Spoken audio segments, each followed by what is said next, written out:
Hey guys, welcome to Techmates. Today's tutorial, I'll show you how you can fix your Discord mic not working. So first thing first, head over to your browser, or you can also use Discord app, and then type in discord.com, get logged into your account. From your left-hand side, you will see a gear icon. Select this. And then here, select voice and video.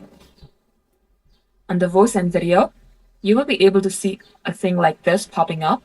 And under input device, make sure this is set to default, or if you're using any type of mic, make sure this is selected to your mic.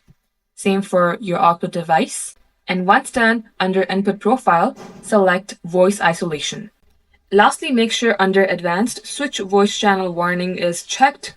This is how you can do it. If it had helped you in any ways, follow Techmates guide for more tutorials like this. And if you want a guaranteed answer to your question, subscribe to our Techmates membership. Members get priority to their responses and comments. The link is right down below.